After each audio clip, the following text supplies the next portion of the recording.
नमस्कार दोस्तों, स्वागत है आपके अपने चैनल रुपेश स्टडी वर्ल्ड में। आज हम लोग आ गए हैं फिर एक नए वीडियो के साथ में, जिसमें हम आपको बताएंगे कार्यालय प्रधान जिला एवं सत्र न्यायाधीश रायपुर में टोटल 81 पदों पर सीधी भर्ती का विज्ञापन जारी किया गया है, जिसके आधिकारिक नोटिफिकेशन आउट हो चुका है। तो चलिए दोस्तों, स्टार्ट करते हैं नए वीडियो के साथ में। तो चलिए दोस्तों, सबसे पहले आपको अपने मोबाइल का गूगल क्रोम ओपन कर लेना है। उसके बाद आपको यहाँ पर सर्च करना है district court session court Raipur. ठीक है, इसमें आपको सर्च करना है। देखिए, जैसे ही आप सर्च करेंगे उसके बाद आपको इस प्रकार का कुछ इंटरफेस दिखाई देगा।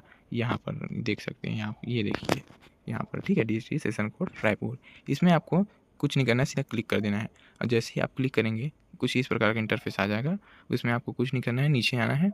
नीचे आने के बाद इस ऑप्शन पर क्लिक करना है आपको, ये देख सकते हैं रिक्वायरमेंट वाले, इसमें आपको क्लिक करना है। तो चलिए हम लोग क्लिक कर देते हैं। उसके बाद इस प्रकार का इंटरफेस दिखाई देगा।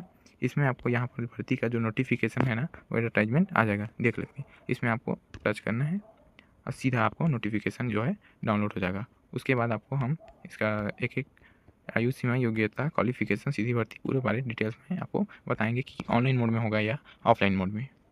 चलिए दोस्तों, अब बढ़ते हैं भर्ती की ओर।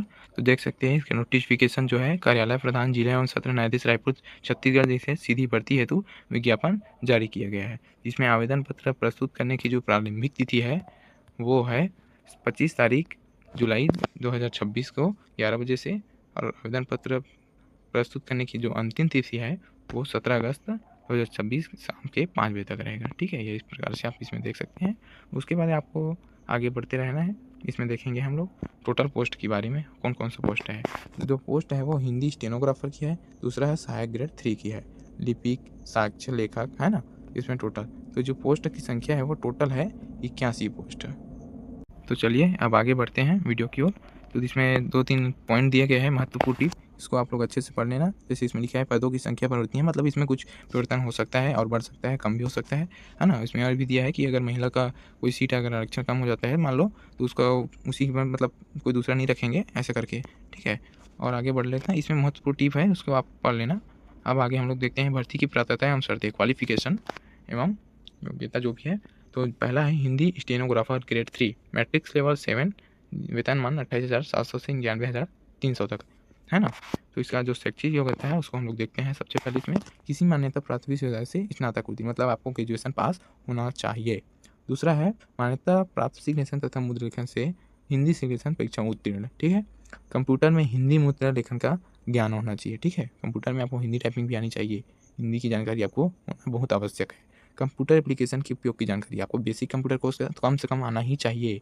अगर आप लोग किए हैं तो अच्छी बात है, अगर आप लोग डिप्लोमा कोर्स किए हैं तो और अच्छी बात है। इसमें आप लोग 5वां पॉइंट है, इसमें अपेक्षित है कि उम्मीदवार को छत्तीसगढ़ी बोली भाषा का ज्ञान होना चाहिए। ठीक है, ये छत्तीसगढ़ की वैकेंसी है, भर्ती है, तो छत्तीसगढ़ी बोली भाषा का ज्ञान तो होना ही चाहिए। अब आगे बढ़ते हैं। सहायक ग्रेड 3 संवर्ग मैट्रिक्स लेवल 4, वेतनमान 19,500 से 62,000 के बीच रहेगा। ठीक है, इसका वेतन जो है। अब इसका शैक्षिक योग्यता की बात करें तो किसी मान्यता प्राप्त विश्वविद्यालय से क्या दिया है, स्नातक, मतलब ग्रेजुएशन उत्तीर्ण होना चाहिए इसमें भी, है ना। और 1 वर्षीय कंप्यूटर डिप्लोमा, हिंदी इंग्लिश जो मुद्रा लेखन जो होती है, और इसका छत्तीसगढ़ी बोली भाषा का ज्ञान, है ना। भूतपूर्व सैनिक, वैसे आप नोटिफिकेशन में सब पढ़ सकते हैं। अब आगे बात करते हैं हम लोग आयु सीमा की। तो आयु सीमा में आपको जो उम्र है वो न्यूनतम 18 वर्ष होना चाहिए, है ना। और जो अधिकतम मतलब 30 वर्ष से कम ही होना चाहिए। 30 वर्ष से अगर आपका उम्र अधिक है तो आप इसके लिए अप्लाई नहीं कर पाएंगे। और जो 5 वर्ष तक की छूट मिलती है वो आयु में अलग से SC ST जो भी है वो तो मिलेगी ही। ठीक है, आप इसमें नोटिफिकेशन में अच्छे से पढ़ लेना। अन्य शर्तें जो है ना। चयनित उम्मीदवारों को देखिए, इसमें देखिए, चयनित उम्मीदवारों को नियुक्ति 3 वर्ष की परीक्षा विधि पर की जाएगी, है ना। 3 साल तक आप ऐसे ही काम करेंगे, उसके बाद आपको पूरा पूर्ण रूप से आपको जो है वो हो जाएगा। ठीक है, उसके बाद आगे आप नोटिफिकेशन में पढ़ लेना। जो आवेदन की प्रक्रिया है वो आवेदन पत्र विज्ञापन के साथ संलग्न प्रारूप में ही प्रस्तुत किए जा सकेंगे। पूर्णतः भरे हुए आवेदन पत्र दिनांक 17/8/2026 की संध्या 5 बजे तक ही बंद लिफाफे में, जिस पर स्पष्ट रूप से लिखा आवेदन पत्र में हिंदी स्टेनोग्राफर गिरती या सहायक गिरती लिखा हो। मतलब आप जब भी अप्लाई करोगे तो उसमें आप लिखा होना चाहिए कि मैं इस पद के लिए अप्लाई कर रहा हूँ। ठीक है, तो चलिए देखते हैं आप अप्लाई आपको कैसे करना है। ठीक है, ये तो चयन प्रक्रिया है ना। कौशल परीक्षा देखो, ये जो है ना हिंदी स्टेनोग्राफर ग्रेड 3 के लिए, तो इसमें 100 शब्द प्रति मिनट की गति से 5 मिनट का हिंदी सूत्र लिख दिया जाएगा, जिसे परीक्षा की निर्धारित 30 मिनट की अवधि में करना है। ठीक है, ये सहायक ग्रेड 3 का है। चलिए हम लोग देखते हैं कि इसका फॉर्म जो है आपको कैसे भरना है और क्या क्या भरना है। ये रहा फॉर्म का प्रारूप, देख सकते हैं आप, ये रहा, है ना, ये फॉर्म का प्रारूप है। तो सबसे इसमें लिखा है हिंदी स्टेनोग्राफर ग्रेड 3 सहायक ग्रेड 3 के पद पर नियुक्ति हेतु। यहाँ पर आपको अपना फ़ोटो लगा लेना है, यहाँ पर आपको फ़ोटो लगाना है जिस नीचे में हस्ताक्षर होना चाहिए, ठीक है। यहाँ पर आपको लिखना है आपका नाम जो है हिंदी में लिखना है, यहाँ पर अंग्रेजी में लिखना है कैपिटल लेटर में, है ना, कैपिटल लेटर में मतलब ABC ऐसा वाला, ठीक है, ऐसा वाला कैपिटल लेटर है। ऐसा नहीं कि एक बड़ा है तो एक छोटा है, ऐसा नहीं, ऐसा नहीं लिखना है ना, अरे ऐसा नहीं लिखना है, ठीक है। उसके बाद आपको यहाँ पर जेंडर डाल देना है, यहाँ पर जेंडर मेल है तो मेल, है ना, पुरुष, या फिर फीमेल तो फिर महिला, ऐसा करके इसमें भर देना है। उसके बाद पिता पति का नाम तो पिता का नाम आपका डाल देना है, अगर महिला है तो आपके पति का नाम, पत्र व्यवहार का पता, आपका पता जो वर्तमान एड्रेस से अभी जो रह रहे हैं उसका एड्रेस डाल देना, और आगे फिर उसके बाद स्थायी पता जो पहले रहते थे मान लो अभी हैं, ऐसा इस प्रकार से आपको भर देना है, ठीक है। जन्म तिथि आपको डाल देना है, जन्म तिथि, ठीक है, शब्दों में अंकों में दोनों में, इसमें अंकों में इसमें शब्दों में, ठीक है। ये वर्ष माह दिन इसमें दिया गया है, उस हिसाब से आपको भर देना कि वो मेरा डेट ऑफ बर्थ से अभी मुझे कितना साल चल रहा है, कितने वर्ष का मैं हूँ, ऐसा इस प्रकार से इसमें भर देना। अपना वैध मोबाइल नंबर डाल देना, ठीक है, जो मोबाइल नंबर आप चलाते हो, परिजन का भी है तो भी चलेगा, चल जाएगा। निवास प्रमाण पत्र जहाँ आप रहते हो उसमें बनवा लेना और उसमें संलग्न कर देना, ठीक है, अटैच कर देना। क्या अभी तक छत्तीसगढ़ शासन द्वारा छत्तीसगढ़ की घोषित अनुसूचित जाति जनजाति, अच्छा आपकी कास्ट की बात कर रहे हैं तो अगर है तो फिर हाँ डाल देना, फिर नहीं तो फिर नहीं डाल देना, ठीक है। अगर है तो फिर जाति प्रमाण तो लगेगा ही। अनुसूचित जाति जनजाति यानी पिछड़ा वर्ग का अंकित करें, है ना। क्या आवेदक विकलांग है, इसमें महत्वपूर्ण बात, विकलांग है तो हाँ करना, नहीं है तो फिर नहीं पे क्लिक करना, ज़बरदस्ती इसमें डाल मत देना, ठीक है, ओके। और आगे बढ़ते हैं। भूतपूर्व सैनिक, क्या आप एक्स सर्विसमैन हैं, मान लो एक्स इंडियन आर्मी है तो इसमें हाँ डालना है, या फिर सक्षम, अगर हाँ तो सक्षम प्राधिकारी द्वारा जारी प्रमाण पत्र इसमें डालना है आपको, ठीक है। उसके बाद आपको इसमें हाँ, उसके बाद आपको क्या आप विवाहित हैं, देखिए क्या आप विवाहित हैं, मैरिड अनमैरिड, मैरिड है तो हाँ, नहीं है तो फिर नहीं, ठीक है।